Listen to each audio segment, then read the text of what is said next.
question is, what's real? What's deception? What should we be paying any attention to? What is it that's driving us insane? He knew the world would not be the same.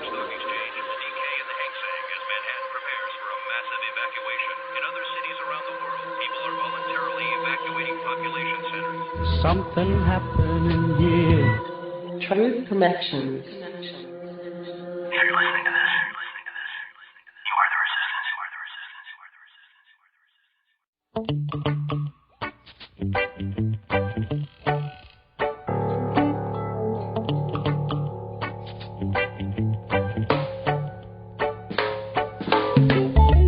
I've searched too long for one to confide in.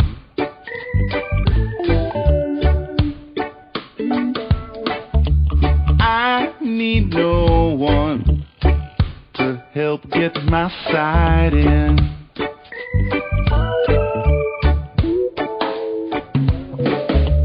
I've got me the sun and some cool shade to hide in.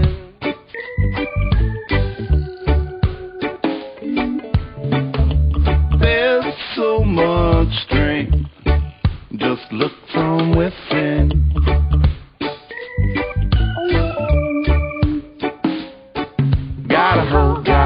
Gotta be so bold and never stay cross or you soon get old. Gotta be so bold and never stay cross or you soon get old. There's way too much for you to take pride in.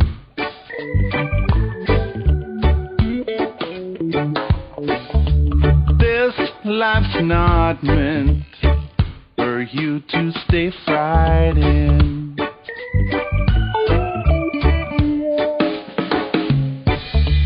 Don't get held down by your hesitation.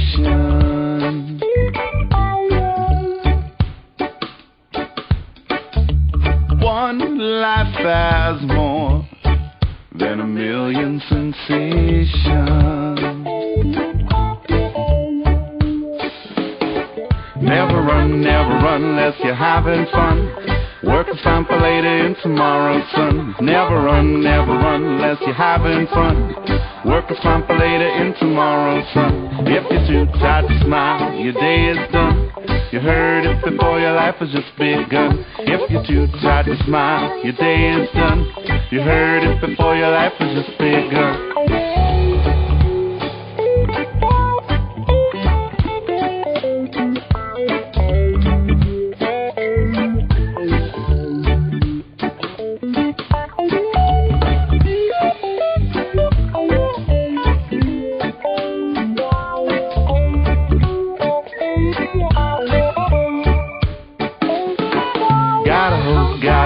Gotta be so bold and never stay cross or you soon get old. Gotta be so bold and never stay cross or you soon get old. Gotta be so bold and never stay cross or you soon get old. Hear the love, not the words, when you're getting sold off.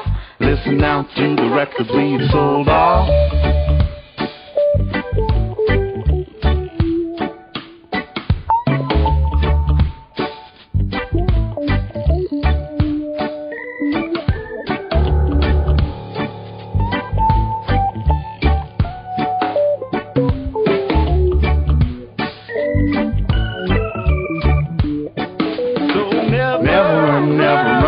You're having fun, and work is fine for later in tomorrow's sun.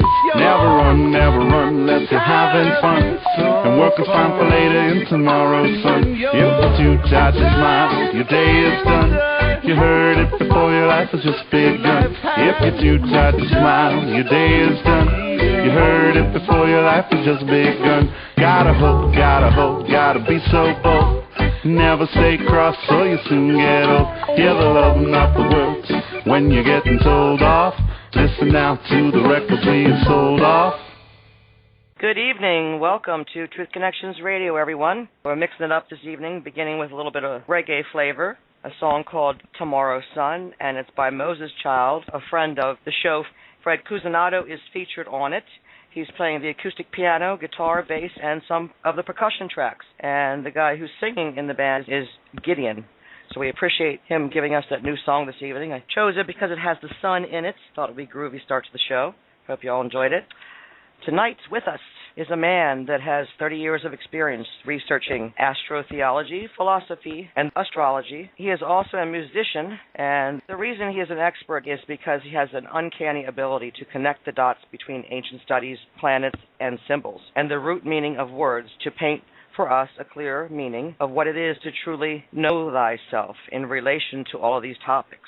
Back for the fourth time, continuing our Sunday series with Santos. Please help me welcome Santos Bonacci to the show. Santos, how are you? Oh, very well, thanks. Welcome back again. Santos, how you doing? Very well, thank you. It's always an excellent time when you're on the show, Santos. It's filled with a lot of wisdom, love, and consciousness. We appreciate you coming back. Santos, you will always be a part of Truth Connections. You're part of our family, and I just wanted to make that clear that this is not your final show with us. You will be back as long as you're willing for many more shows. And I also wanted to say thank you very much for introducing me to Max Egan. That was an excellent show. I forgot to thank you live during that show. So thank you very much, Santos. Oh, great. Excellent. Would you like to begin by breaking down the history of astrology and some of the misnomers about it? Yeah. There's a lot of misnomers. There's a lot of misleading information about astrology. Astrology is based on 12, the number 12. Everything in the universe is. 12 is the number of ether from which all things come, the dodecahedron. It has 12 sides. It's the 12-sided polyhedra. And astrology is based on 12ness, which is a completeness, which is a oneness. 12 goes back to 1. And 1 is what they call in the Holy Writ the Father. But it's really the mother and the father. It has no gender. But they call it the father, and you will see why as we get down the track a bit, explaining how it all works, the whole system. So don't be offended that it's taken a gender. It needs to. That's the way the science works. So astrology is based on 12. Everything about it. There are 12 signs. There are 12 houses. And I'm going to explain the difference between the signs and the houses. And then you'll understand the numerology that underpins astrology. It's misleading, too, the term astrology, because it's not just about stars. And for all the church-going types that might be tuning in, stars, last time I checked, God made those. So I don't see where the devil can creep into astrology. He's got no business there because it's pure science. Absolutely. Yeah. When I refer to the devil, I'm not talking about the fictional one that is made up by the churches. I'm talking about nature's half of her existence in the dual universe in which we live, of matter. You see, nature has a good side and it has an evil side. Simple as that. And we see that. Light and dark. Yeah, exactly. Summer and winter. And this is what nature is all about. She's two-faced. And astrology explains this with its numbers. So, in astrology, oh, by the way, the Bible is the most famous astrological treatises in history, and the best. They've hidden it quite well, the churchgoers, from the dupes that go to their corporate businesses. They've hidden it quite well that the Bible is the great astrological treatise, and I'm going to expose that today quite simply and quite easily, and it shouldn't take much for all the non-genius types, which I belong to. Humbly, I will insert myself in that category. So it's not going to be difficult. It's not going to be difficult to expose that the Bible is astrology.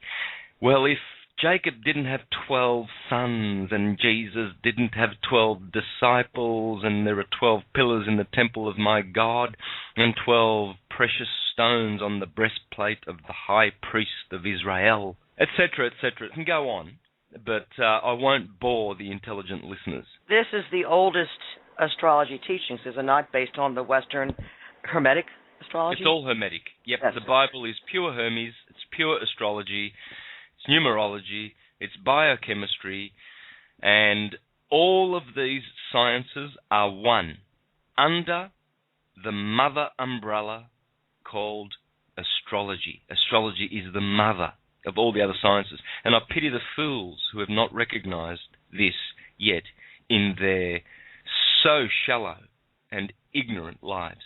I pity them. I pity the fools who jump up and condemn without investigation astrology with one breath.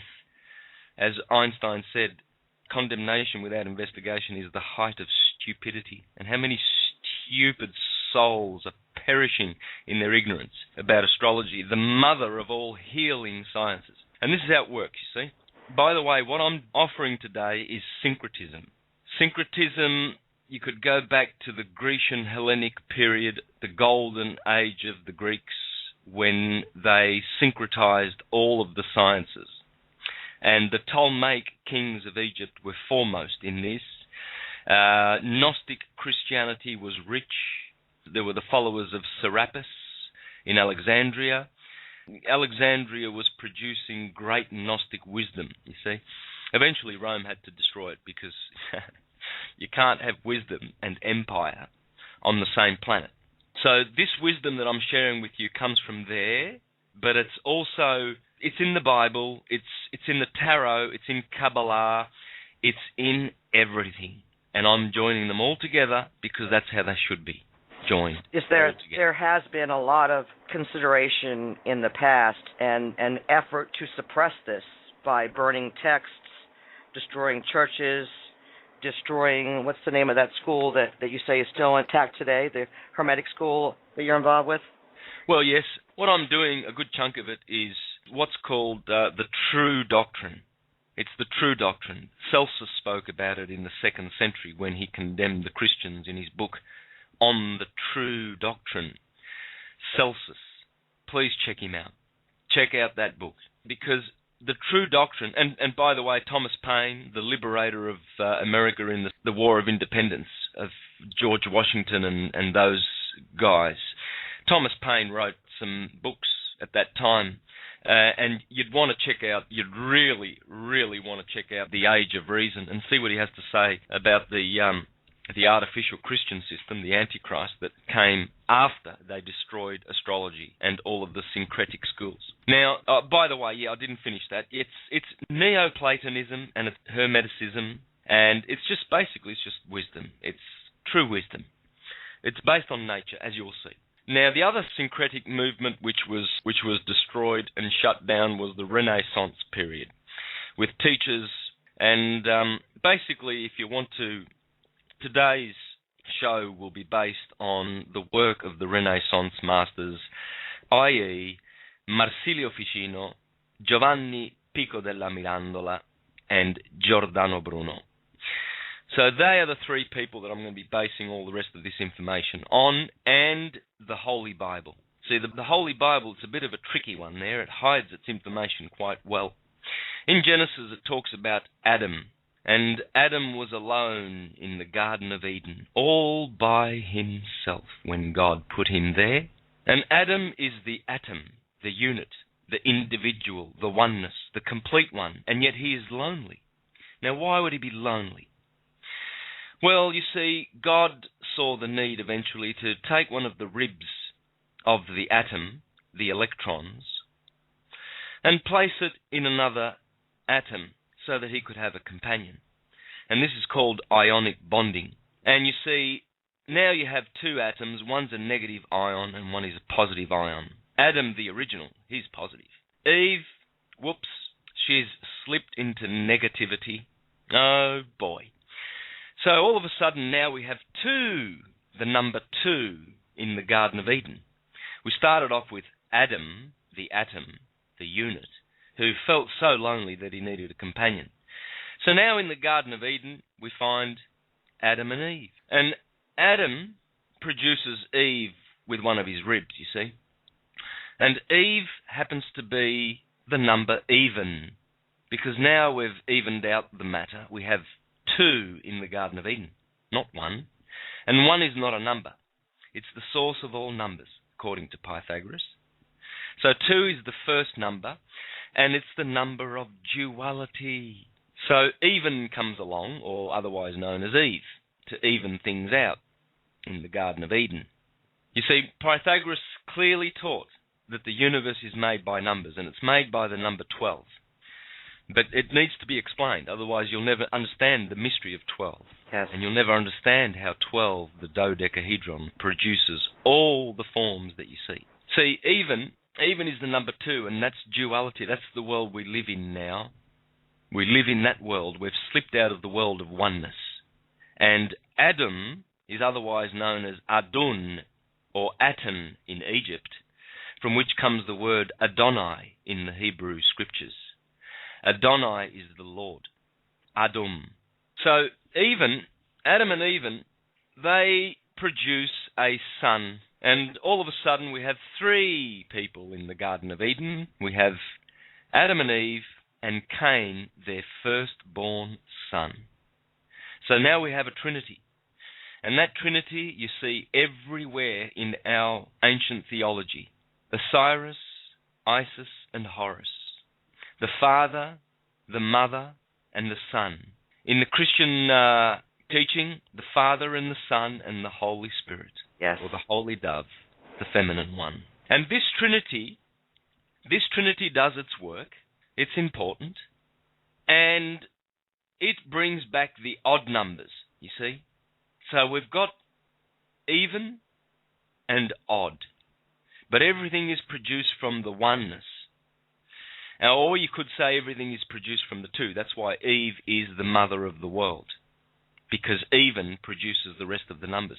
And if you think I'm stretching things, by the end of this show, you will understand that this is all absolutely pure truth of the highest that humankind have been able to conceive of. I'm not making it up. The listeners need to relax and need to understand that this is how the whole of our theologies have been written up based on these 12 numbers. Now, Adam and Eve produce another son, and his name is Abel. So here we have 4 now. The number 4 turns up in the Bible, in the Garden of Eden. But whoops, Cain finds an urge to want to kill his new brother, Abel. Cain and Abel.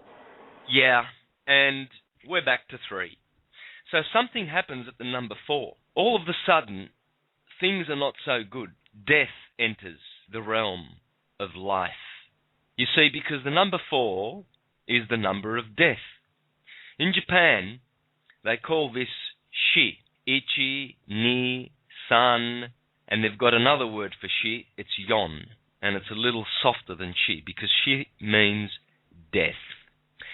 Now, where my wife comes from in northern Japan, in the main island of Japan, Honshu, she comes from Aomori. It's one of the prefectures there. I've been there, and we took a drive, Hiromi, my wife, and her parents, from Hachinohe. Hachinohe is on the east coast of Japan, right at the top, and it was hit by the tsunami in 2011, badly, and her parents were out of electricity for a good while. But Hachinohe means 8, the city of the number 8.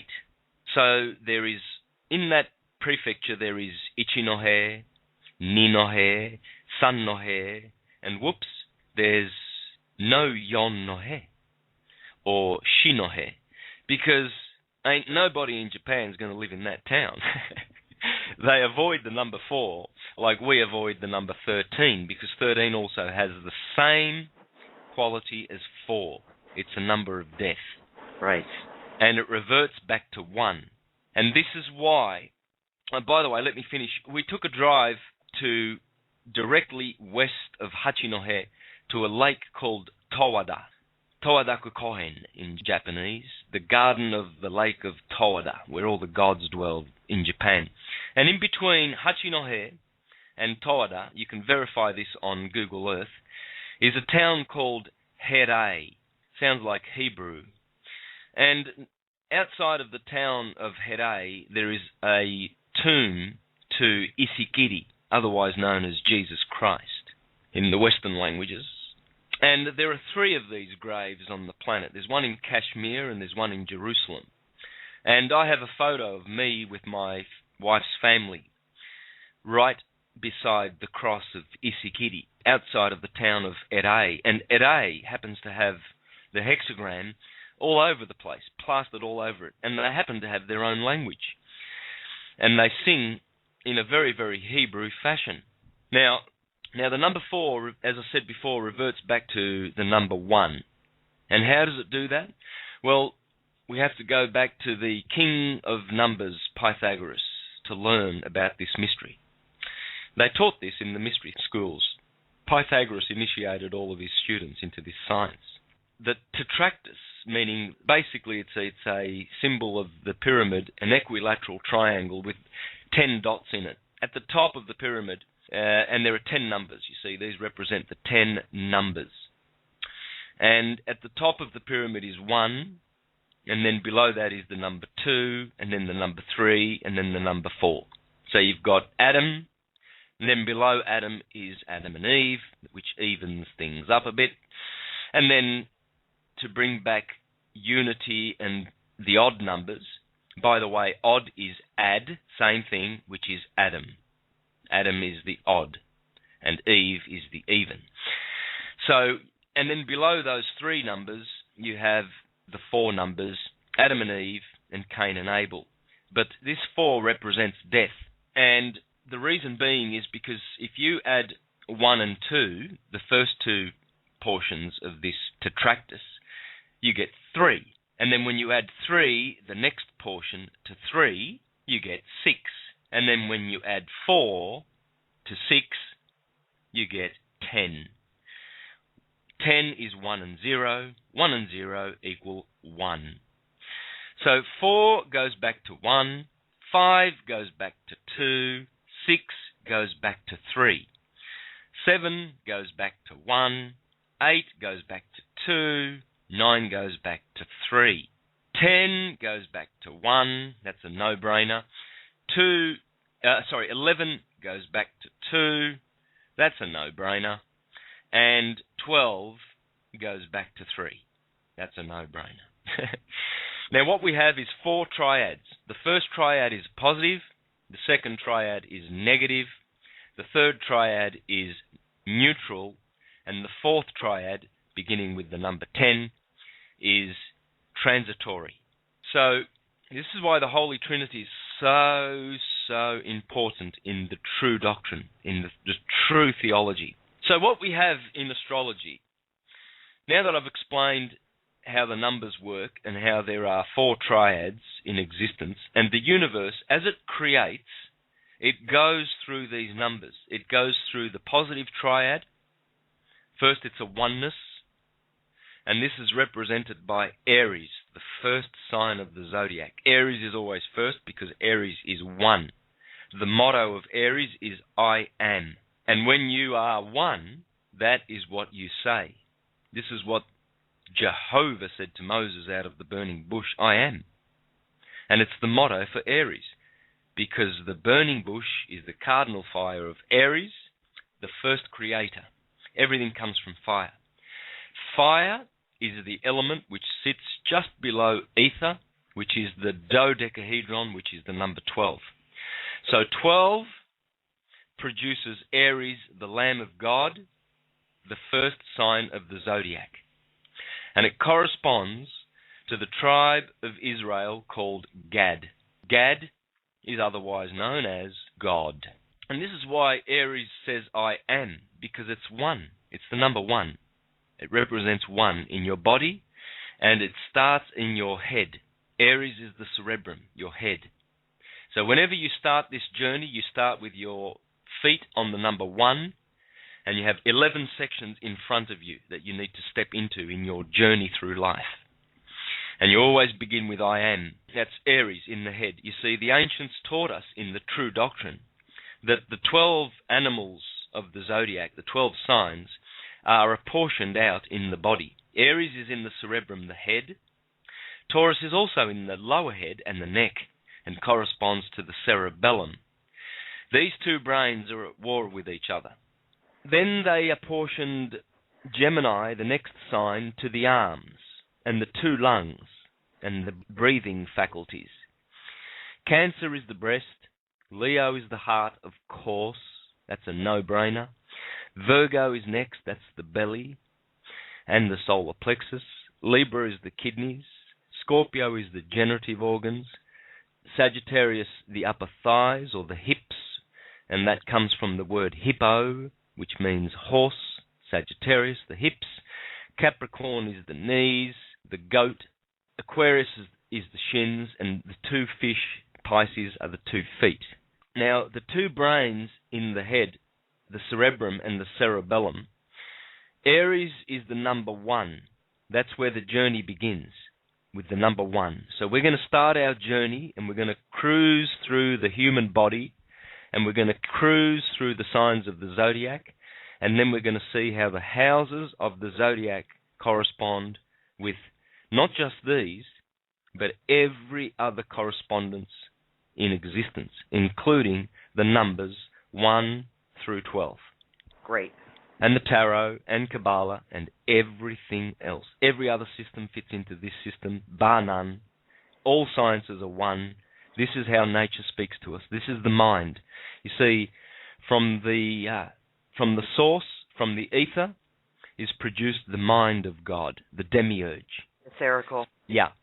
So from the 1 comes the 2. You see, the demiurge is the 2. The 2. The number 2 is duality, good and evil. And it is the creator of the material world. It's the mind of God in action, movement.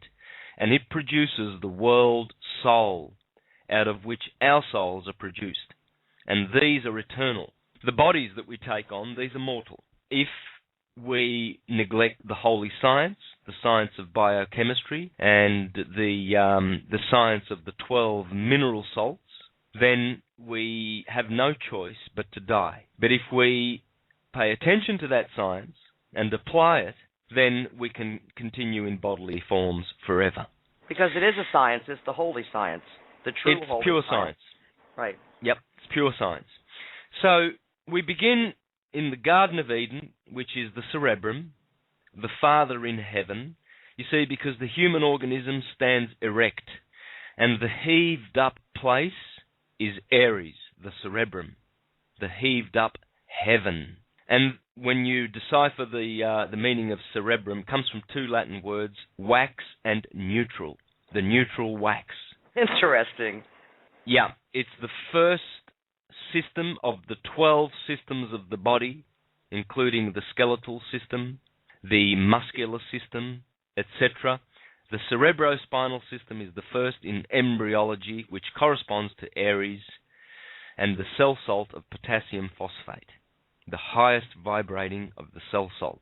And the cerebrospinal system is the first gland, the master gland, and it produces out of its neutral wax all of the other differentiated fluids in the body. So in other words, it produces all the other glands and all the other fluids that have been differentiated from the neutral wax of the Aries cerebrum. Below the cerebrum, fist-sized, or heart-sized, you could say, is the heart mind of man, the lower mind. This is what in the scriptures is the heart. As a man thinketh in his heart, so he is.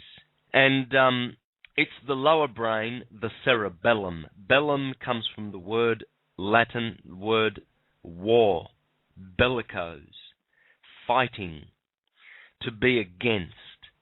And this is the lower brain of Taurus, the dualistic brain, the animal brain, the subconscious. The superconscious always sits above. Now, the superconsciousness is not activated in most human beings, and it's not accessed because they are in the bellicose cerebellum of Taurus, of duality, and they are not able to access the higher mind. What I'm going to do is explain eventually how to access the higher mind. And simply, it's the process of returning the oil that is produced in the body at the cerebrum, in the claustrum, the Santa claustrum. It all goes back to that, doesn't it? Yes, it does.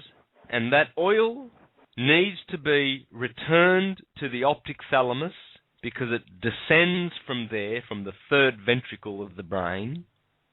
It descends there, differentiated at the pineal gland into an electric fluid, and at the pituitary body into a magnetic fluid. And these fluids descend down the Ida and the Pingala nerves, the tree of the knowledge of good and evil in the Garden of Eden. And these fluids descend down the caduceus, because caduceus comes from the Latin word cadere, which means to fall. And the fluids fall down the staff of caduceus that Hermes holds, the staff of Apollo, which he gave to Mercury. And it reaches the bottom of the staff in the sacrum, the sacred plexus, and then from there it ascends. And I'll talk about that later. But as it ascends, it grows in vibration, increases its vibration, and when it crosses the medulla oblongata and reaches the vagus nerve, the pneumogastric system, that oil, the Christos, gets crucified. And then it touches the optic thalamus. The pineal gland is activated 3 days after, and the Christ has arisen from the tomb. Osiris is restored by Isis, the pituitary gland, and all the dormant brain cells are activated in the cerebrum, in Aries, and most of your saints and saviors are of this caliber of human being, ascended masters, call them what you will, rishis, great mahatmas, great men who have been there all the time, Christ-like, because they've accessed the higher mind. Right. The rest of humanity are in slumber world, dreaming in the Taurus fixed earth sign, and the symbol of Taurus is a circle with a moon crescent sitting on top. This is telling you that when the sun goes through Taurus, this is the place where the moon exalts, the sign of Taurus. The sun, it exalts in Aries. Well, of course, where else would the sun exalt but in its true house? See, the Babylonians, in their system, the house of exaltation is the true house of the planetary body. And the sun truly dwells in Aries, and the moon, the glyph of Taurus, tells you that the moon sits on top of the sun when the sun is going through Taurus. And here is where we have Adam and Eve. And so, all of a sudden, we have a doubling. You see, duality is a doubling. It's an addition. So, in astrology, this house, the second house, is the house of wealth. Let's talk about the houses, shall we? The first house is the house of you. Well, of course it is. That's where Aries is. I am. Of course it's about you. As the universe creates itself, the universal mind of the dodecahedron, and by the way, it's a scientific fact that the universe is a dodecahedron. So it's 12. It is the number 12. It's all about 12. And it produces everything by those 4 trinities, triads. The first one is positive, the number 1, 2, and 3, and that's Aries, Taurus, and Gemini. The first house, which corresponds to Aries, the I am, the number 1, is all about you. The second house is all about wealth, because all of a sudden we have a doubling. See, 3 is a third, really, you could say 1/3 of an addition to 4 is 1/4 of an addition to 3, and so on and so forth. The doubling jump does not occur again. It only happens from 1 to 2. So it's very important that we understand this and stop and meditate on this fact. And that's why we are given the house of wealth, the house of doubling.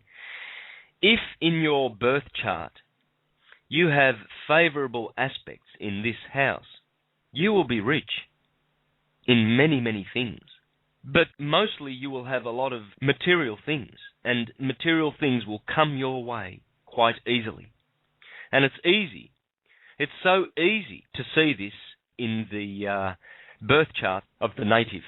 Now, when you get to Gemini, you come to the number 3. you see, because the sun now is in there with Pollux and Castor, his brothers. And this is why, in astrology, the third house is the house of brothers. It's also the house of short trips. Well, yes, because that is a short trip. From 1 to 3, the first positive triad, that's a short trip. When you get to the number 9 in Sagittarius, as we will get to eventually, that's the house of long trips, because it is a long trip. You see, the sun has to go through the first triad of positivity, the second triad from 4 to 6, which is negativity, and then it has to complete the third triad of neuter, the neuter gender, and by the time it gets to the 9th house, that's the house of long journeys. Because the rest of the numbers, from Capricorn, from 10 to 12, they are transitory, and they are received again by the numbers 1, 2, and 3. That last transitory triad, that, you see, this is why many systems stop at 10 or 9. Many systems just have the numbers 1 through 9, because they are the complete set of numbers, really. 11, 12, and 13, they're transitory. Their nature is quite unusual and transforming in this universe. So this is why we have the third house, the house of brothers. What else does the third house... Let's investigate what else the third house stands for, and we can then sort of consolidate this information and confirm that this science is correct and true. In the second house, you also have property, profit, income, fortune, but mostly it's the house of wealth, of course, because it's the number 2. Then you come to the third house, and of course we already said that's the house of brothers, or neighbours, you could say, kin. But it also has to do with education, self-expression, mind, speech, and short journeys, as I said. And all these have to do with the number 3, with Trinity. Mind, speech, because you've got to remember, speech is part of the Trinity, because you've got the Father, the Son, and the Holy Spirit. Thought, speech, and action. So speech is in there. Speech is one of the Holy Trinity. Right. We're in the house of number 3 now, remember that.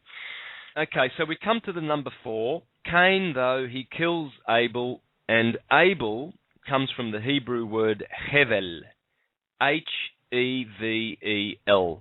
Well, lo and behold, if we don't see the word Eve hiding in there, and if we don't see the word level hiding in there, Level, Hevel. Because you see, the bad thing about Abel, and the reason why he had to go, was because he made things level again, Mr.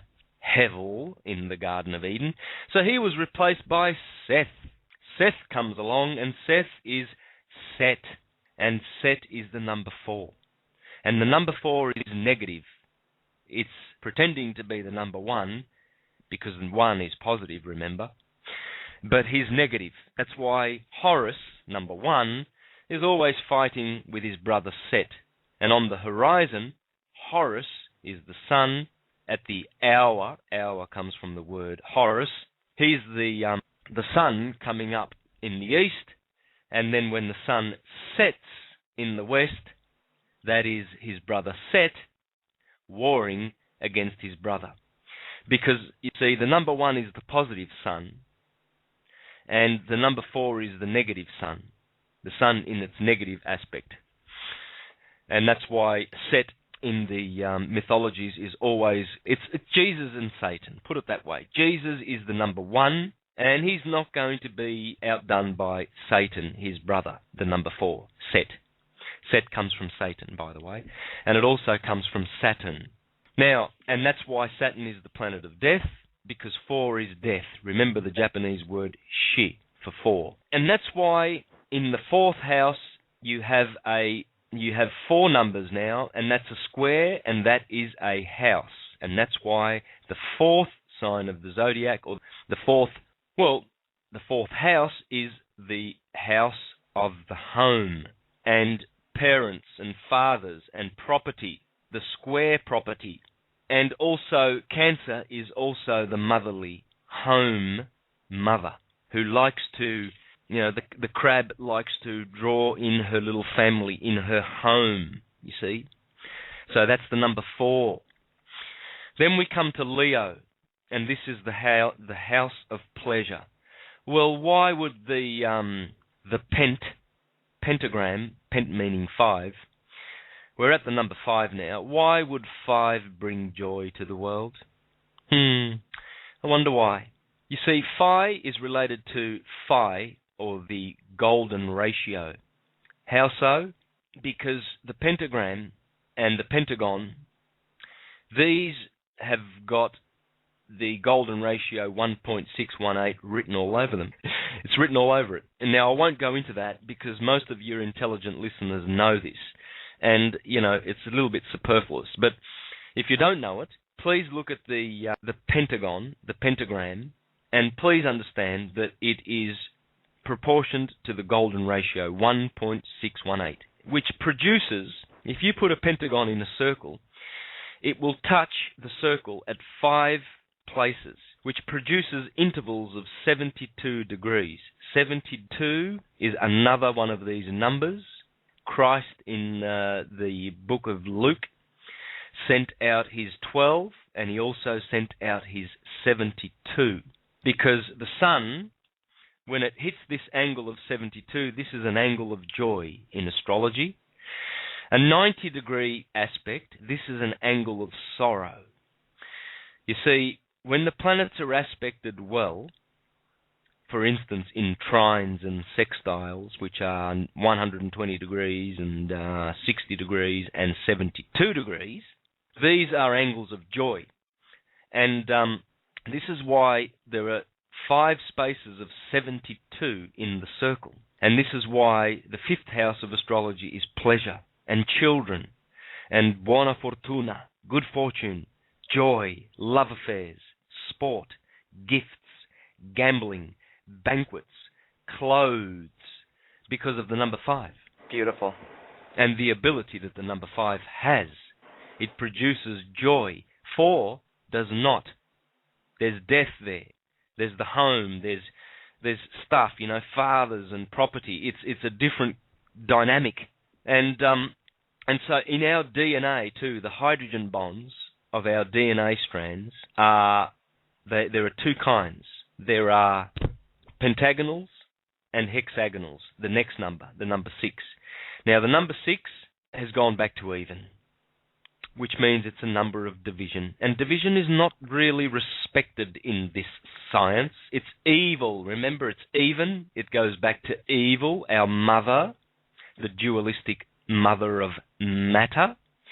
So what's so naughty about 6? Well, it's the house of 6 has a habit of making things sick.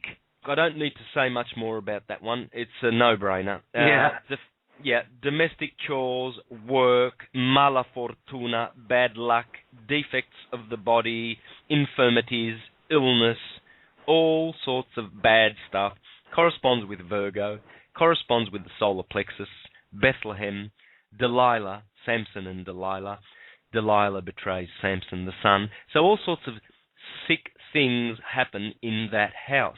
Well, that would be because Virgo always stands on the horizon.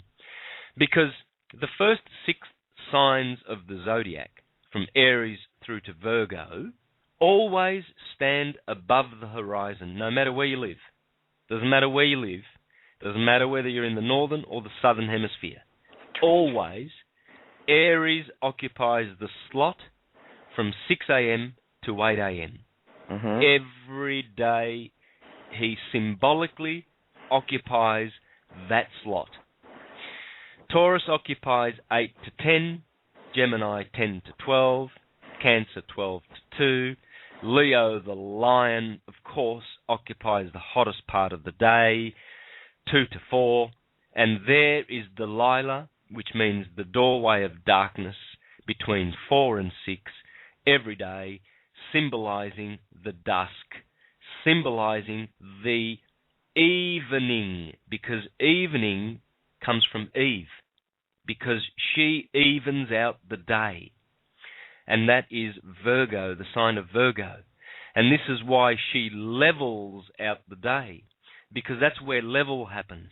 And that is also Eve with 2 L's on either side, at the beginning and the end of the word. Because Eve levels out the day and evens out the day and brings on the evening, which is evil.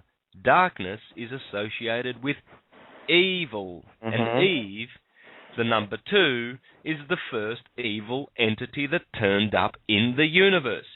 So this is why Pythagoras spit on the ground every time the number 2 was mentioned, because of the divisory, the division that it produces.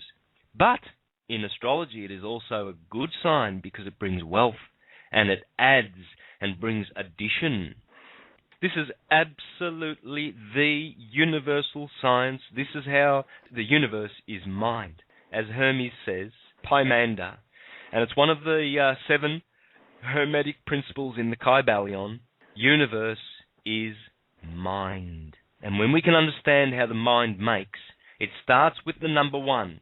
But the 1, come on, how can 1 stay alone forever? This science, this explains how galaxies are made. You see, galaxies start with a 1, as Hermes says, Pymander, and then they divide into a 2 and explode from there. And then the trinities, the 4 trinities, or the triads, they are released from this energy. And as the molecules and the atoms, protons, electrons, photons, and neutrons, and whatever, smash through space, they always complete cycles of 12. Everything does a 12ness. Your life is a 12ness. The sun's proceeding through the day, its journey through the day is a 12ness. Its journey through the year is a 12ness, registered as Aries, Taurus, Gemini, Cancer, etc. Its journey through the backward motion of the precessional cycle, which reduces to 24,000 years when corrected, 24 being the magic numbers of the 24 elders which sit around the throne of God in Revelation. As the sun journeys backward through those signs, and it's now entering the sign of Aquarius, it also produces a 12ness. Everything is 12. And so then we come to the number 7, and remember 7 goes back to 1. Magical number. Yeah, but 7 is the neutral triad. So 7 introduces neutrality. This is the friend of nature. This is the beautiful number of God, for God loved this number more than anything else in the universe, according to the science of Kabbalah and the Sefer Yetzirah. Because it's neutral. You see, first we had positive fighting against negative. The number 1 fighting against the number 4. Jesus and Satan. Horus and Set. Now we've got 7. 7 now has neutralized things, and this is the house of partners, marriages. It's also the house of losses, lawsuits, quarrels, and negative things. It's not all good things, but it's the opposite of the number 1 in terms of the horoscope and the chart, because the number 1 is you, I am. Here, this corresponds with Libra, and it is the motto of I balance. See, neutrality, balances. It's the 3rd triad of neutrality. And that's why 7 is loved so much, and so is 8, and so is 9. These are such beautiful numbers. But 8 is the house of death, because it's the gate of hell. It's also the house of wills, trials, weakness, loss, partner's money, murder, poison, penalty. It's the gate of hell, because 8 is this infinite number that when one thing dies, because it's the house of death, then another thing is born out of that death, hence transformation. So it's the sign of transformation, because nothing dies. Energy cannot be destroyed, it can be only transformed. 8 does the transforming, therefore it's the house of death. 9 is the beautiful number of God, because 9 produces the Fibonacci spiral, 9 produces 3 times 3, 9 is the house of religion, the house of travel, long journeys, dreams, visions, God, Deus it's called, God, the house of learning, the house of fate. I love that 9. number. I've always loved that number since I was a kid. It's magic. It is magic. It's pure magic. All the numbers are magic. And this is the science of how we get things done and how the universal energy, the source, creates all things in its dodecahedron, its 12ness. So the 10th house, the number 10. Well, remember Pythagoras' Tetractys, please, because 10 goes back to 1. But here we have the transitory 1. Now, by the way, if you want to understand positive triad, negative triad, neuter, and transitory, read the work of Pappus on the Tarot of the Bohemians. Please read. This book was written. He was a friend of Thomas H. Burgoyne, who is the occult master teacher, founder of the Hermetic School of Luxor. Someone wants you to repeat that person's name, Santos. Thomas H. Burgoyne. And he wrote the tome, The Light of Egypt, The Science of the Soul and the Stars. And this is the book that I work mostly out of. So I want people to understand how important this work of Pappus is. Pappus and Thomas H. Burgoyne were very good friends. Now, the greatest work on numbers, and these are the numbers that I'm telling you about, you'll find in this book, The Tarot of the Bohemians. So the number 10 brings you back to 1, and it's a beautiful, beautiful number because it brings fame. It's the house of fame and career, honors, glory, distinction, dignity, power, authority, profession. It's the 10th house, Capricorn. The goat is there. And you see, it's a goat fish. It's not a goat. It's 2 animals, Capricorn, denoting this very, very nature of this sign. Earth, cardinal Earth, Capricorn, the 10th house, the house of fame. Because 10 is 1, and it's transitory. You see, the fish and the goat, that's a transitory animal. It's changing. Just like the animal before, the centaur, Sagittarius, the man is coming up out of the beast. You see, these 2 signs together at the MC, together between these 2 signs is the MC, between the 9th and the 10th house. This is when the sun is in the high heaven at midday, in its glory. And this is where your honours and your distinctions and glories come from that curve of the midday sun in its glory. Because you see, that's how the signs are positioned, the backwards motion of the houses, you see.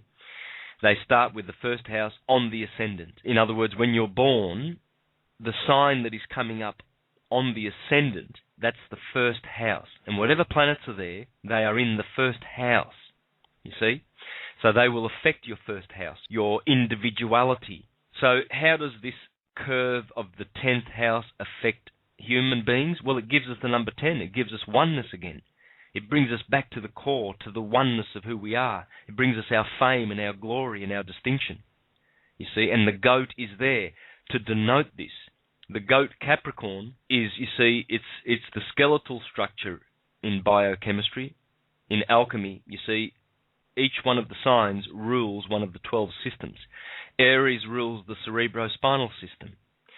Taurus rules the lymphatic system. I believe it rules the endocrine system. But George Carey, in his books, talks about it associated with the lymphatic system. Gemini obviously rules the respiratory system. It's the lungs. Cancer rules the spleen and the stomach and the breast in the woman and the man, but it's the milk of the breast. Leo rules the heart and the circulatory system. These are true systems. This is nature. This is how our bodies work. Please understand that this is the holy science. This is the allocations of the body that I didn't invent and I didn't stumble across. It's there. You can consult, Google Images if you want to have a superficial, search into this. And this science has been around as far as we know. The earliest person in history to talk about the houses was the astrologer that I work mostly out of, Marcus Manilius, the astrologer of the 1st century BCE. He was the astrologer to Caesar Augustus, and he wrote about the houses back then, but of course he was not the first one really. That's what they tell you in the history books, because Rome destroyed the true origin of this work, the great work. Rome destroyed it, the empire, when Constantine and Theodosius later on in the 4th century, after they killed Julian the apostate, tried to bring this wisdom back to the world. Then Theodosius came along, they killed Hypatia, burned the library, and that was it. Okay? Wow. This stuff goes back. This is the true doctrine. Please, listeners. I mean, I know a lot of listeners are going to be going, maybe Santos is deceived and this is just the Babylonians' intellectual property that he is talking about. Because I've seen people attack me in this way. They've attacked my presentations by saying, everything Santos does is intellectual property that belongs to secret societies, Freemasons, Hermetic orders, and Rosicrucians and whatever. No, it's not. These are the same people that would like to burn us at the stake if they could today, I'm sure. Yeah, they're just idiots, and they don't know they're idiots. I love them. I send you all my love. I know a lot of them are good people. They're just confused, Santos. Yeah, but they're in the cerebellum. They're in the two. They love the two-ness. That's why they try to debunk the two-ness. But in trying to debunk the two-ness, they actually multiply the two-ness and their own stupidity, because they haven't done the good work and they haven't accessed the higher mind. You can only talk about these things after accessing the higher mind, because you find it there. You see, the Holy Writ is always written in 7 levels, and the literal rendition of the Holy Writ is for the buffoons at the bottom who care not to do their studies, who care not to lift every stone to find the truth, and who are waiting for some vicarious saviour, otherwise known as Jesus Christ, the superstar that's coming in the clouds to save them because they can't do it for themselves. This science saves you. It's the science of salvation. And the salt is the salt that is produced in the cerebrum. This is why when you return the oil to the cerebrum, you acquire a halo. Halo comes from halos, H-A-L-O-S, which is the Greek word for salt. This is why we greet each other with salutations. And the Spanish say saludos, and for health they say salud. The Italians say salute and saluti for those respective words. And the French, when they salute you, greet you, they say salut, salt. And we talk about ourselves. Sel is the French word for salt, because we are talking about our salts, our souls, ourselves. And this is why you can understand this science. This is why it's easy to understand why Gemini is the 3rd house and the 3rd house is brothers. Because there are only 3 people in the world, when it comes to language, that is. There's first person, second person, and third person. There's me, I'm the one speaking. There's you, Catherine and Rand, listening, and all the other listeners. And then there's the third person, he, she, or it. So that's why when you get to the 3rd house, you're in the house of your brothers. You're in the house of my brother Peter, the third person. And so this is why it's so easy to understand this science, when you understand the numbers and the work that the numbers do, the work that Jesus and his 12 apostles are doing in creating and producing. So Jesus said, in the house of my Father there are many mansions, and I'm going back to prepare a house for you. Well, those mansions, there are many mansions.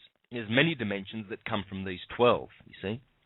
But as the universe goes forth, you see, what has to happen for there to be motion is Adam must have a wife in the Garden of Eden, because Adam is alone there and there's only animals in the Garden of Eden. The atom only has electrons and neutrinos and stuff. There's no other atom for him to engage in, to bond with, like hydrogen bonds with oxygen to produce water. You see? Yes. The atoms want their partners. They want company. Everything does not want to be alone, and yet aloneness is where the oneness is, and we have to return to that. But Adam is alone, so therefore he produces Eve, and Eve is this electron, and electricity is what goes forth to produce everything. And as it goes forth to produce everything in the universe, it always does 12 things. Hercules must perform 12 labors. Samson did the same labors as Hercules. There's a book that I quote out of. In fact, I will go to it so that I don't leave any of the listeners in the lurch. Read the book Bible Myths and Their Parallels in Other Religions by Thomas W. Doane, D-O-A-N-E, and there's a chapter that he's devoted there to Samson and Hercules, and he has perfect, without any argument, that Samson is Hercules, and that Samson slays the lion, as does Hercules, cleans the stables, does all of those things that Hercules does, and he proves it, and we have the same character everywhere. Now, let's get back to the houses, and we're up to the 11th house, and we go back to 2. And if it isn't the house of friends, good spirit, love, the good demon, or the bonus daemon, ambition, triumph, secret hopes, and wishes. We're in the transitory triad now, and 11 is producing its magic of friends. And then 12 is enemies. Well, why would 11 be friends and why would 12 be enemies? Well, 11 reduces to 2, 2 is company, and 12 reduces 2 plus 1 equals 3. 2 is company and 3 is a crowd. So this is why the 11th house is the house of friends, and the crowded guy, the third guy who just came into the 12th house, is not welcome. So you see, this is how the master astrologers of the ancient past knew how to interpret the houses. They just did what Pythagoras did. They went from the number 1 through to 12, or you can even just go from 1 to 9 or 1 to 10. Take your pick. But you must understand their nature. Someone wanted to ask about the 13th planet. The 13th sign, Ophiuchus?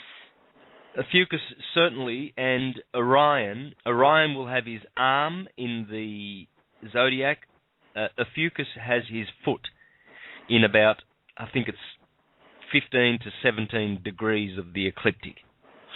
And it's too long to go into today, but it can be explained, and I've done it in my presentations.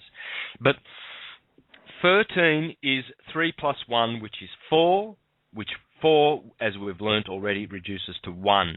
And this is why we need the 13th number. 13 is so important, but it's unlucky like 4 is unlucky. You see, this is why 13 is avoided like 4, because of that, because of the death. Yeah, but it's not death as in the termination of something. It's the beginning. It's transformation, you see. All death is. Before we go to break, does Lilith play any role in all this? Yeah, Lilith in astrology sort of is more new than ancient astrology, but of course, yeah, Lilith is the dark moon. It has its place in astrology, and I always include it in my chart readings, and when I look at someone's chart. I look at someone's chart holistically. I look at it from the terms of what I've just discussed with you, but I also do the medical astrology, which is what we're going to do in the second hour when we come back from the break. Okay? So we'll get straight into that. Sounds great. Okay. At this time, we're going to play a song by Santos Bonacci's band, and I believe it's called Oliendo Cafe. And we'll see you back in about 3-4 minutes, guys. Enjoy.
we are back with Santos Bonacci. So where were we, Santos? Okay, well, I was talking about medical astrology. Okay, so that's how I approach the science with a view to medical astrology, because there are 12 inorganic mineral cell salts, and these furnish the blood with everything they need to build the body. And starting with Aries, you have potassium phosphate. Taurus is sodium sulfate. Gemini is potassium chloride. Cancer is calcium fluoride. Leo, magnesium phosphate. Virgo, potassium sulfate. Libra, sodium phosphate. Scorpio, calcium sulfate. Sagittarius, silica. Capricorn, calcium phosphate. Aquarius, sodium chloride. And Pisces, iron phosphate. And these are the builders of the blood, the builders of the body. Now, most people are deficient in 3 of those salts. So, for instance, if you're born in late March, the sun is in Aries, so the sun is in the first part of that 30-degree. Imagine a line, a cord or a rope in front of you, and it's segmented into 12 portions. Right? Now, you're standing at the first portion, Aries. And this is how everything works. Everything works like this. You start at Aries, and you finish with 2 fish, Pisces. And you learn the order of these. Aries is 1, Taurus is 2, Gemini is 3, etc. It's so easy. And sometimes I do feel like I'm sort of really making things so simple that it might be annoying to some listeners, but it's amazing. You know, I'm catering to people that are on different sort of levels with their knowledge of all this stuff. And so feedback from people, Santos, about your presentations, and they're so enthralled with it that they actually rewind just to listen to what you had to say again. Even though you think you break it down easily, even though most of us who are listening are very familiar with the astrological and the planets and all that, it's still the stuff you say. People still want to go back and listen to it again, so don't worry about that. They can rewind. Well, I feel the need to simplify, and it's a justified need because I'm the one that receives 6 hours of inquiries every day via Facebook and email, and most of them, I can say honestly, probably 70% of them are questions that people are asking me that quite simply are just wasting my time. The answers are there. You know, some people watch 10 minutes of one of my presentations and they've got a lifetime of questions and they think, oh, right, well, Santos sounds like he knows everything. I'll just dump all my lifetime of questions onto him. Now, if they had have watched from the 11th minute onward and wasted their own time, I'm not angry with anybody here. I'm just trying to make things really, really clear. I'm getting inundated with questions that really don't need to be asked. They really don't. So anyway, look, enough of that. That's a bit of whinge time. But anyway, you get that feeling quite often every morning when you wake up and you've got hours and hours ahead of you of answering questions that really don't need to be answered. But I endeavour to get to all of them. I really do. Because if they're asking the question, they really want to know. Even though it annoys me that they didn't watch from the 11th minute on, and that all they've ever watched is 10 minutes of my videos, and they think they've made a deduction of of the syncretic stuff that I'm trying to get out there. Anyway, so if you're born in Aries, I'm Arian. I was born on March the 24th. Now, the start of the year is March the 21st. You must begin all of your calculations and everything from March the 21st. It's the equinox. Equinox means equal night, but it's equal night and day. And see, that's where Adam lives, in the oneness.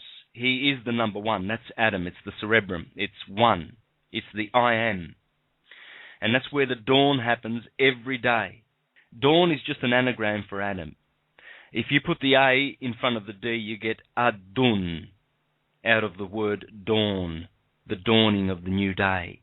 You see? And it's also in the word Adonai, the dawn. The dawn is the prince that rises in the morning, the sun. Of course it's Adam, the one, the hero, the saviour. Of course, that's why it's the dawn, and opposite the dawn is the evening, Eve. And there you have Adam and Eve.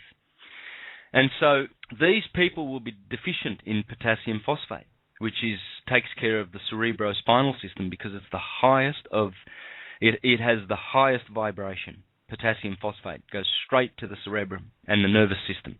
And they will also be deficient in the Taurus and the Gemini salts.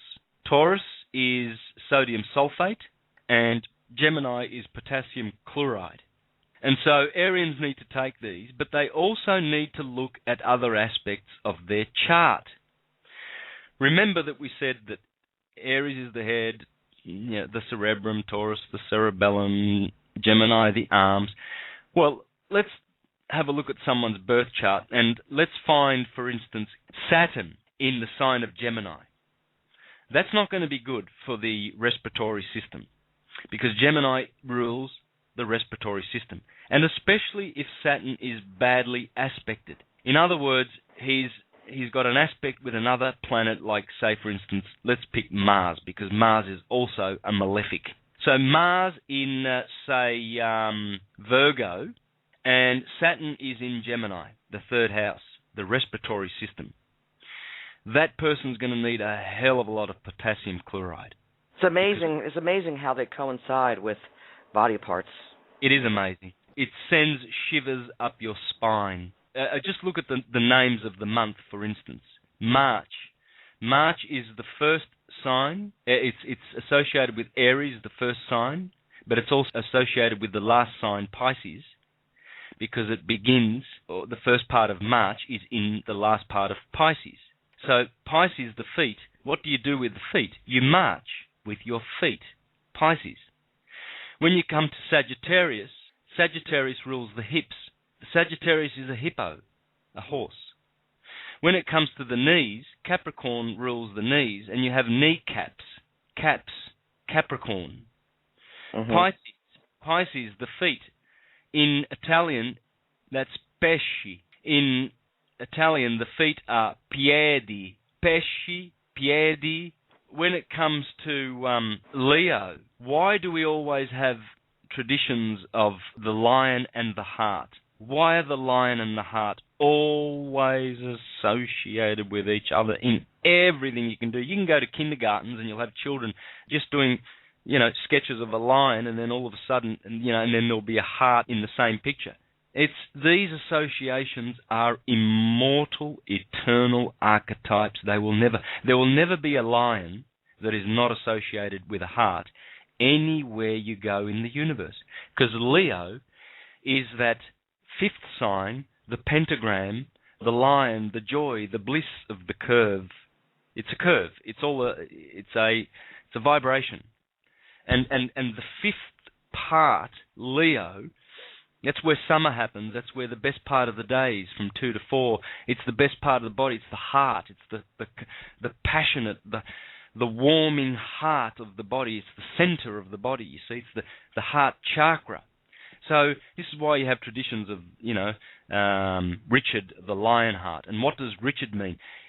By the way, take note of the next Richard person that you meet, and you might find that he will belong to the sign of Leo. I know a lot of Richards, and 50% of them are Leos. Interesting. Yeah, because names also have vibrations that associate themselves with these archetypes. That's amazing.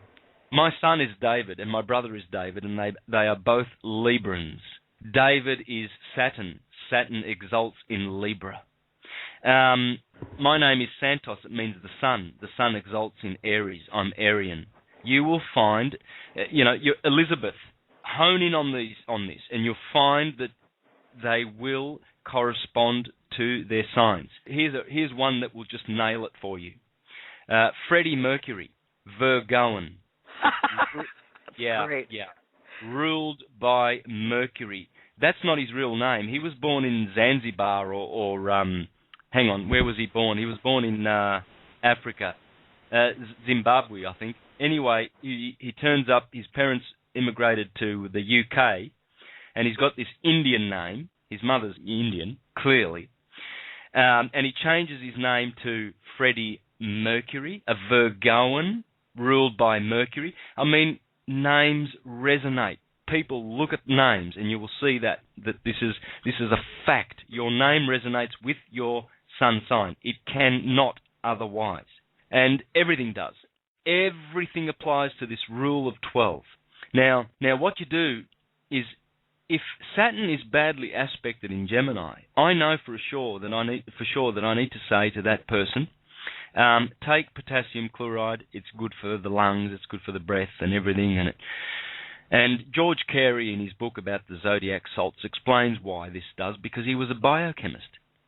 And he says at the start of his book, which I will read for you, the book is Zodiac and the Salts of Salvation by George Carey and Inez Perry. Inez is also one that needs to be looked into, because she's written some of her own books, and they are both geniuses, biochemists of the early 1900s. And this is what he says in the Capricorn portion. He says, biochemistry is the stone which the builders rejected. In alchemical law, the great work is commenced in the goat and is finished in the white stone. Biochemistry is the stone that the builders rejected, and furnishes the key to all the mysteries and occultism of the allegorical goat. Why the goat? Because that's where the solstice is, and the goat rules the skeletal system, which is the foundation of the body, and it corresponds to Malkuth in Kabbalah, the lowest of the kingdoms, and it corresponds to Saturn ruling Capricorn and the bones. You see, because Saturn coagulates. Everything Saturn does in the universe, the principle of Saturn, that is, the archetype of Saturn, is to coagulate, you see, to bring the molecules together. Whereas, say, Mars's action would be to divide them. It's a more active principle, you see. And Mars, every planet has two humours. And those humours are passive humours or active humours. And they will be, the two active humours are cold and hot. So every planet will be either actively cold or hot in astrology. And this is science. It's all about the waves, the vibration of the wavelength. And the passive humours are dry and moist. So you've got hot and cold and dry and moist. These are the humours. So Saturn is renowned for his coldness and his dryness. He is cold and dry. Mars is hot and dry. So hot is good, but dry is not good. You see, in this system, moist and hot are good. Cold and dry are bad. So Saturn is totally bad, and he's cold and dry, and he is the only one of the planets that is cold and dry. All the rest have got either one or two good things in them. Jupiter has two. He is hot and moist. Jupiter is benefic wherever he goes. Wherever you find Jupiter, if he's in the 12th house or if he's in the 11th house, usually he just brings blessings wherever he goes. He brings fatness to that part of the body. If he is in Gemini, in the lungs, this person will be a good marathon runner. He will bless the respiratory system because he brings hot and moist, these two principles. If Jupiter is, wherever Jupiter is, he brings those two. Whereas Saturn, on the other hand, brings cold and dry. But some organs need cold and dry.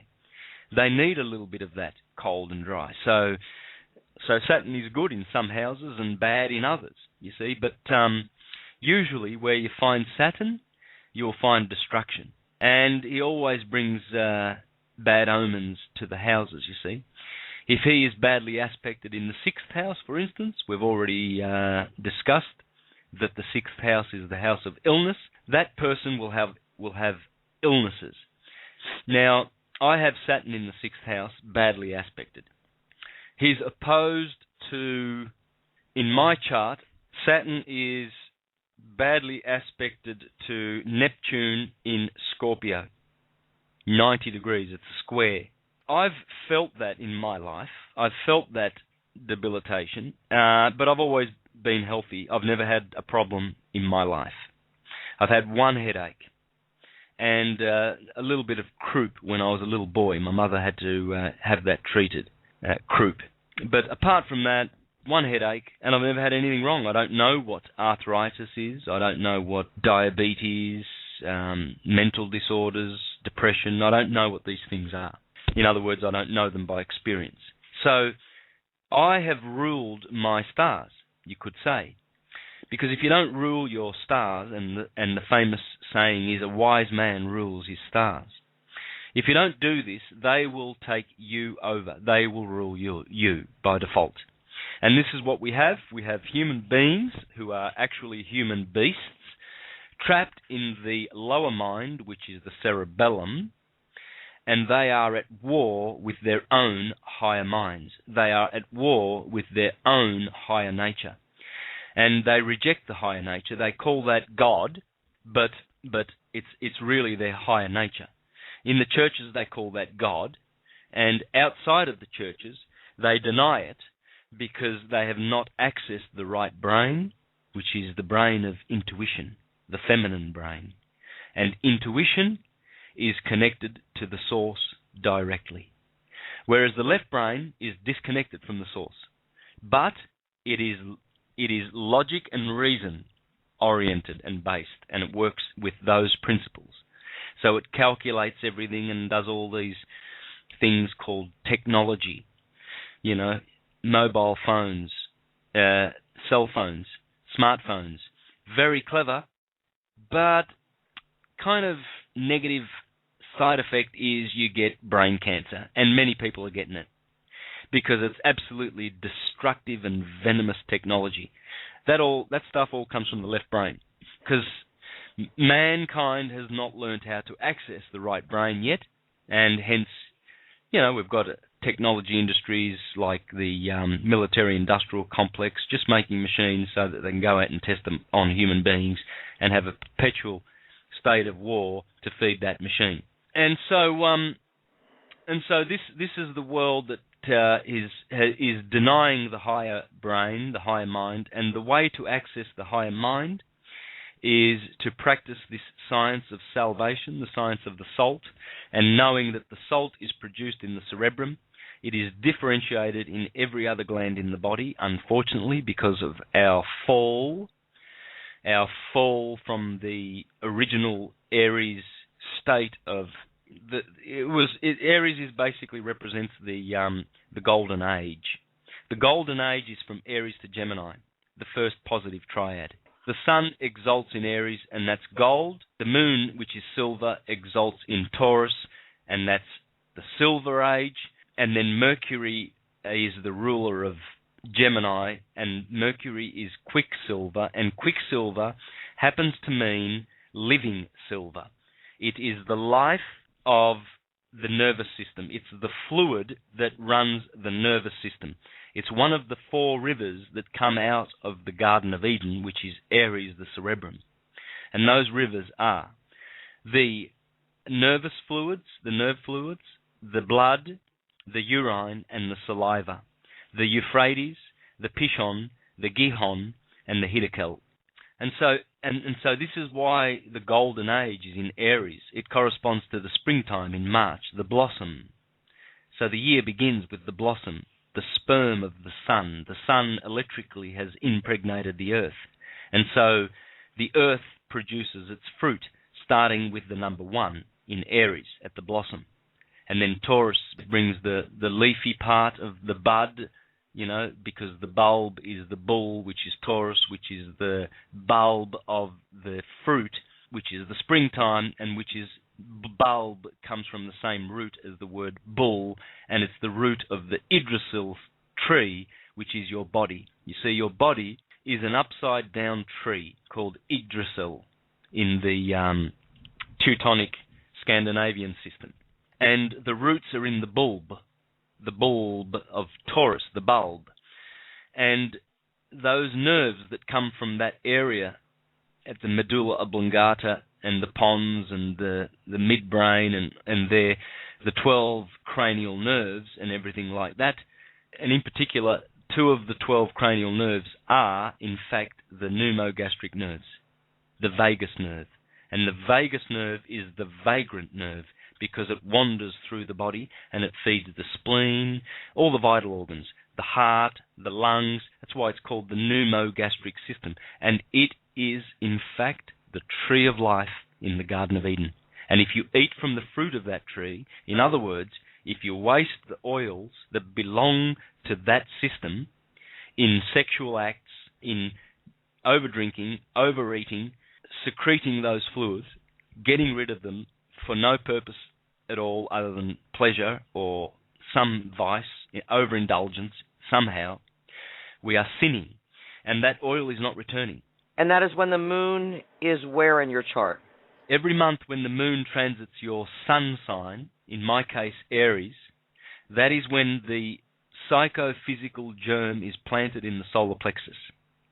And that is the Jesus born in Bethlehem, Virgo. Virgo is the solar plexus, Bethlehem, the house of bread. In Arabic, it's the house of flesh, because that's when that Christ, the flesh of that Christ, is born. And that's when the Christ, you see, when the Christ appears at the age of 12, there are 12 nerve endings in the solar plexus. There are 12 ganglion, or 12 plexuses. Now, I'll need to read about that from the book, The Zodiac and the Cell Salts. And on the chapter in Virgo, it gives you a list of the names of these 12. And I'll give them to you because it is important, because we understand that the body is made of 12 systems. We understand that there are 12 cranial nerves. We understand that there are 12 allotments for the body, Aries to Pisces. That the ancients, Paracelsus knew this. Paracelsus used the 12 mineral salts to heal all of his patients, and he was the most famous astrologer who ever lived, probably, healer, lived 500 years ago. And so the solar plexus also has 2 semilunar ganglia, and the third one is called the phrenic, the fourth is the hepatic, the lineal, the superior gastric, the suprarenal, the renal, the spermatic, the superior mesenteric, the abdominal aortic, and the inferior mesenteric. Earnest students should have Gray's Anatomy and obtain a thorough knowledge of these ganglia. That's what he's suggesting in the book. And I do too, and I suggest that one and all, if you've enjoyed what you've heard, I would suggest that you study the Holy Science. Now, I've laid it out in my 16 presentations on my YouTube channel, Mr. Astrotheology. In there you will learn all of these things. All of these things you will learn. This is the science of syncretism, for everything is one. Astrology is the mother of all the sciences, but it depends on all the other sciences. It depends on numerology. For how can an accurate astrologer know how to forecast one's chart, or know what is in the chart, the inclinations and the temperaments and the sicknesses that the natal will have without this beautiful science, without knowing the numerology, and that Aries is 1 and Taurus means 2, Gemini means 3, etc. And those numbers will do what those numbers will do when they find themselves in that particular Garden of Eden. Santos, we have a couple calls holding. One's been holding for quite a long time. Do you mind if we take a call? Yeah. Hello, you're live with Truth Connections. Who's calling? Listen, I apologize. It's kind of a manly thing, but since you brought up about all these different topics, I thought it was fair enough to broach it. Isn't zinc an essential mineral, one way or the other? No, yes, it is. It's but it's not one of the 12 foundational inorganic mineral cell salts. But the body takes zinc. There are trace elements and there are other elements. It's made up of all of them. It's made up of everything, all the vibrations. It's a harmonious alchemical laboratory. It is the Philosopher's Stone. It is the manna from heaven. When you say the Lord's Prayer, Our Father, who art in heaven, that's Aries, the cerebrum. We ask for our daily bread, that's the manna from heaven, the salt, the seed, the oil, the Christos, the wax from the cerebrum. When we ask to deliver us from temptation, we're asking to deliver us from the things, gluttony, alcoholism, etc., that destroy the beautiful alchemical or alkaline energies in our bodies and destroy them with acidity. When we ask our Father that His will be done in heaven as it is on earth, we are talking about the holy science of as above, as below. May our bodies be as pure as the heavens are. As above, so below. Let your will be done, as in heaven, also upon earth. Please. And deliver us from the tempter. This is exactly what the 2 emerald tablets of Thoth, or Hermes, or Enoch say. The Lord's Prayer. It's the same business, same deal, same science. Scorpios, what kind of a mineral salt do we need? You need calcium sulfate and silica for Sagittarius and calcium phosphate for Capricorn, because you were born in November or October in the sign of Scorpion, and then next came Sagittarius and next came Capricorn. And so you were born in the sign of 8. The sign of Scorpio is 8, and it's the sign of death and transformation. The sign of Scorpio is 8. That's interesting. Yeah, well, remember the houses? Right. Yeah. Always remember, it's the same system. In what form are you supposed to get calcium phosphate? You can get that from homeopaths, I believe, but there are websites. I have a few that I have bookmarked that I forward to people, or I'm taking sea mineral salts. Now, I must say though, with regard to distilled water, the jury's still out for me as to whether one should be just taking distilled water alone. I think, as Dr. Sebi teaches, he's a great teacher on YouTube. Get onto him, Dr. Sebi. He teaches that spring water with minerals is better than distilled water. So there's a big thing out there, and there's a lot of fighting on both sides, on both parties, as to whether distilled water or non-distilled water is the way to go. So people, please look into it. Please research. I'm not going to side with either at the moment because I'm slightly confused about it. I'm not a biochemist. I'm a musician. And the stuff that I'm teaching comes from paying attention. Okay, I was a Jehovah's Witness for 20 years. I was part of the fiction. I've been a yuppie. You know, I've made 6-figure incomes. I've done all that crap, and I've been right around the circle. And this wisdom is wisdom that I have learnt. And I also have my own intuitive right-brained abilities to be able to contribute to it. I'm not just working out of the left brain and reading books. The ability to discern is key. Yeah, but we can all do it, and we are all doing it. We are remembering who we are. Mm-hmm. We are remembering that we are Aries, that we are I am. And we've got to get out of the Taurus, lower brain, cerebellum, dualistic, Adam and Eve in the garden part of our lives. And remember, the second house pertains to wealth, and people are more interested in wealth than they are in spirituality, which is unity, which is in Aries. So people are more interested in Taurus than they are Aries. They don't give a damn about Aries. They're not tithing. They're not returning 1/10 of the oil back to God. There's no way that if we make a materialistic idol of the bull, like the Jews did, Moses was leading them out of Egypt. You see, the lower brain, the lower body. He was leading them away from the bull, and he was bringing them to Aries. And he was saying, we need to blow on the ram's horn. We need to return to the I am, the burning bush, the cerebrum, because the Lord told me there. He told me his name, I am. Aries is I am. Taurus is I have. We have to stop having shit. You know, like new iPods and new iMacs and new things. And we have to get out of the I have cerebellum at war with God Aries brain. And here we are, praying. It's no use praying if you're in Taurus. And yet you can't be praying if you're not in Taurus, because when one prays, they pray to the Father in heavens, which is Aries. You're praying to yourself. You're praying to your higher self. That's the Christ within. That's the one bearing witness. And so this is why when you go to the Sistine Chapel, God is extending his hand out to Adam. And you look closely and you'll see Michelangelo knew what he was doing. Absolutely. That dome is the cerebrum. It's the cranium. And the cerebrum is God reaching out to the cerebellum, the lower brain, the animal brain, and saying, hey, man, if only you would just grab my hand. That's why I'm reaching it out. Absolutely. But you are the one that's just reaching out with your hands and not grabbing. And God is always saying this. Aries is always saying, well, I'm producing the wax up here. I'm giving you the manna from heaven.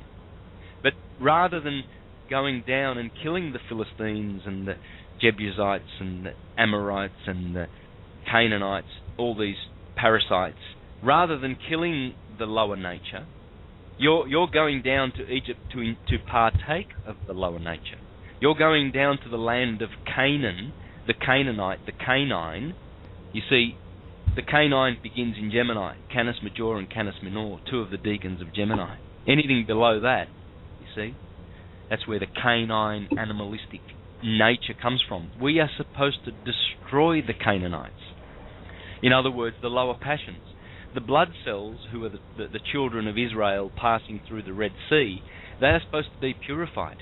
They are supposed to be pure and not defiling themselves with women.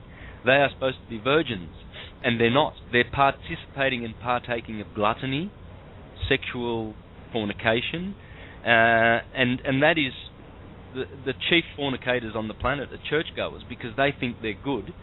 They judge themselves to be correct when they have sex and spill the orgasm with their partners, and they judge themselves to be in a matrimonial, godly relationship, whereas they are spilling the Christ.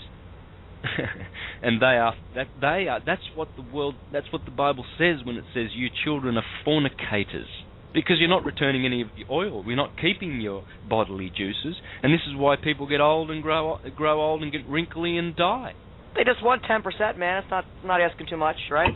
Much at all. Yeah. Do you have any more questions for Santos? We have 2 more calls holding. Well, first off, thank you, man, for letting me on your show. No problem. Santo, you rock, man. Thanks for calling in. My pleasure, thank you. Take it easy. Where were you, Santos? Okay, well, I think I've pretty much rounded it off, but if I could, I would love to stay here 6 hours in a row, okay, because this subject needs a weekly show, you know. And now I was doing my own shows, but I stopped doing that because I don't want the responsibility of my own shows, but I will take good interviews like this. Like I know Truth Connections, you and Tamara, you guys and Tamara are doing a great job, and I'll take these interviews because the stuff has to get out there, and you guys are connected, and you can get it out there. We really do need to remember this science. I'm not urging anybody to learn it. I'm urging everybody to remember it. Okay?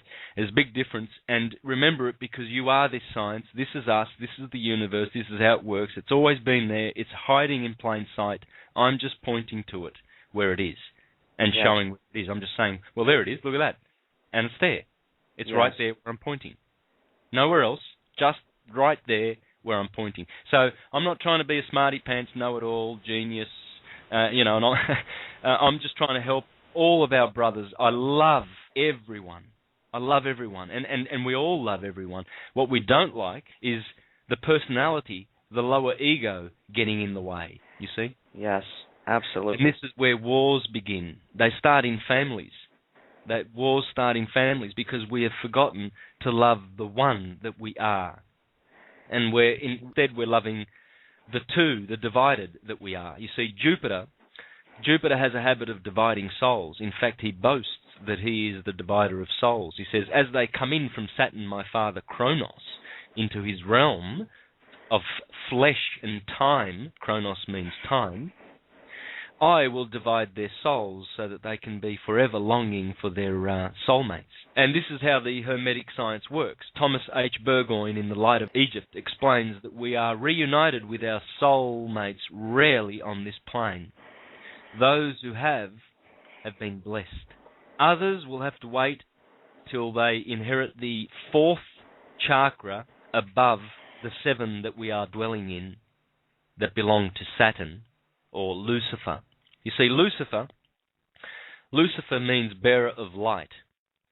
The bearer of light is Saturn, because he pretty much determines the 7 refracted colours of the rainbow that come from the sun, and he's differentiated that light and given us these 7 vibrations that we live in. Our bodies are physical vibrations, atoms that are living in the realm of Lucifer, the realm of Satan, the kingdom of Satan.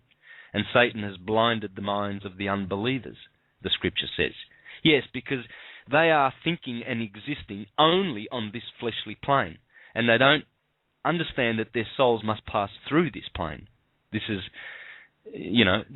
the Red Sea, the red blood that we have in our bodies. We have to go through this flesh to inherit the spirit realms. And when we get to the 4th chakra above our heads, which corresponds to the heart chakra in this system, the heart chakra above, that's why Jesus Christ is always pointing above. He's going, well, I'm pointing to my heart, which is Leo in my chest, the sacred heart. I'm pointing to it down here in the below, but the one I'm pointing to above, that's the 4th above, that's where I really dwell, in that chakra, and that is where you will be reunited with me, your soulmate. And that's where we do, in fact, find our other halves. And we return to the other shores, the Elysian fields. We pass through the Styx, we paid the ferryman, we get onto the other side. Ulysses returns home to Penelope. Understanding returns home to wisdom, to his beautiful bride, and she recognizes him, and he returns to his kingdom, Ithaca. But Ulysses could not save his friends. His friends perished in the Odyssey. You see, Circe turned them into swine. And Circe is the moon, the lowest ring of the 7 rings. And the moon bounces back the souls, and these become demons, deities of the moon, or we call them devils, or we call them these souls that are lost, because Circe, the moon, bounces them back. We call them monsters, moon stars. You see, the moon is a star that bounces back souls. And so Odysseus, or Ulysses, could not save his friends, but he was a hero enough to save himself. So we need to strive to be, as Thomas Taylor of the 19th century, when he interpreted the Cave of the Nymphs and the wanderings of Odysseus, we must be heroes of the orders, at least of Odysseus, if not Hercules. Hercules was of the Jupiterian allotment of heroes. There are 3 allotments. Pluto is the first, the bottom, the earthy. These are heroes, but of the lowest order. Neptune is of the water, the psyche, the next level, the emotion. And that was Odysseus. Odysseus was one of these heroes. He saved himself, his own psyche, but he couldn't save his friends. Hercules was of the highest order, the Jupiterian. This is why Jupiter is Jehovah, the Saviour. Because Jupiter, if we are heroes of the allotment of Jupiter, we will be of the highest heroes like Hercules, the sun, and we will be saved. Our consciousness will be saved. So, as the Jews say, from the mineral to the animal, to the plant, to the man, to the Jew, to God. See, for Jew is truly the hero. But we need to be of the Jupiterian type, because the Jew, Jupiter, or Saint Peter, is of the highest allotment. So we need to be these Jews, the saved of Israel, the Israel of God, the children of the fire. And in my last words, I'd just like to say that Aquarius is the sign and the motto of I know. We have been in Pisces, ruled by Jupiter, for 2,000 years. Jupiter is Jesus. He has been baptizing in water, Piscean mutable water. Now we are being baptized in the spirit of the fixed air sign of Aquarius, the water bearer, the spiritual waters. And Jesus said, Jupiter, when you see the sign of the Son of Man in the heavens, Aquarius, know ye that the kingdom of God is near, the kingdom of heaven. Heaven is the heaved up place, Aries, the Lamb of God, who saves the world. And he must save his bride. You see, in Revelation, the Lamb of God stands on Mount Zion, and he marries the virgin bride. That's the sevenfold caudal cerebrospinal system. You see, the cerebrum is Aries, the lamb, who stands on Mount Zion. Zion is the cranium in the heavens, the dome.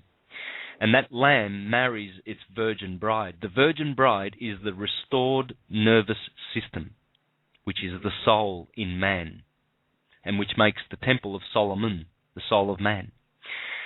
And it's builded up by those mineral salts, the 12 disciples of Jesus, the apostles, the pillars in the temple of my God. And Aquarius, when Jesus said, when you see that sign, you know the kingdom of the heavens is near, we are now approaching the consciousness of the Aries Lamb of God higher mind. We can receive the shift or we can deny it. But Aquarius will well and truly bring us up into the kingdom of Aries. And how I know that is that Aquarius, at the foot of Aquarius, runs the river Eridanus, and it reaches the foot of Orion in the star Rigel. And Orion is speaking to his brother Aquarius, and he is pouring the waters out of Taurus, the lower brain, because Orion is a sector, a deacon of Taurus. And Orion's water that is pouring from his foot is coming to the foot of Aquarius, his brother. And the Eridanus is the river, and that is the Jordanus, the Jordan River in the heavens. And it runs through Aries, through Pisces, and into Aquarius. But it runs from Taurus, you see, from the Garden of Eden. And that's why we have to be baptized in these waters. And so I encourage folk to learn this science, please. Learn the science of astrology and get jiggy with it. There is a question that someone had, I don't want to forget, from one of the groups I'm involved with. And she said, Kathy, could you please ask Santos if he's heard of Stephen Strong's work? Stephen Strong does research in ancient astrology. He's assembled some astrological facts, I believe, from Australia, and some accounts with genetics and serpent myths, dreaming stories, myths and parallels in religious text, etc., she says, the coherent theory. Are you familiar with his work? I've heard of him, but I'm not familiar with his work. So please, can your listener forward a link, please? Yes, I will make sure you get that link for the next time. And like I said, I will have Tamara build this video as Astrology Part 1, and we will get you back as soon as we possibly can, Santos. Thank you. And some of the feedback I get from people, Santos, on you is phenomenal. They say listening to you makes them feel smarter and like their vibration has risen. So thank you very much for all the energy you bring to the shows and your passion. You're helping rock a lot and roll. Absolutely. Yeah. Now that's a great compliment, and it's great to hear.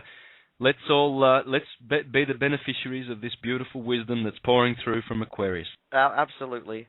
Thank you so much, Santos. As usual, you rock the house. And thanks, guys. I love you. You're my brother and everybody's brother, Truth Connections. Okay. Thank you. Bye-bye. At this time, I would like to encourage everyone to please feel free to join our Truth Connections page on Facebook. And you can also check out some of our videos or our website at truthconnections.wordpress.com, or access the archives in the Blog Talk Radio links, or at our YouTube channel. Thank you all very much for coming out this evening. We really value your time. We know you could be somewhere else, and we're grateful that you choose to spend this time with us. The ending song that we're going to play this evening, after Tamara's outro, is by Millicent Cummings, and it's called Peace. Thanks again so much, everyone, for hanging out. We love you. God bless. Something happened here. Hi everyone, Tamara here. Just a reminder that you can connect with us through Facebook, as well as subscribing to us on our YouTube channel. That's youtube.com/truthconnection. We'd love you to join us during live shows at blogtalkradio.com/truthconnection. And for information on upcoming shows, visit our website at truthconnections.wordpress.com. Thank you for your support, and never forget that the truth is reality, and the connection is you.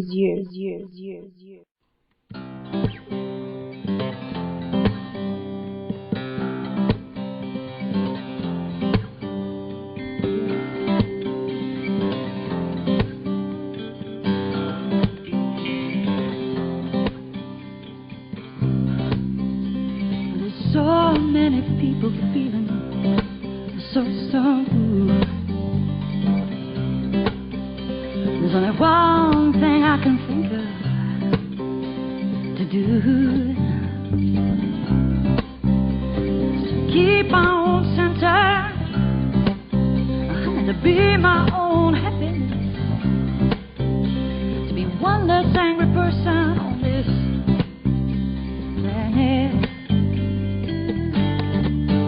I'm gonna shift my energy. How do you wanna shift it with me? For a world at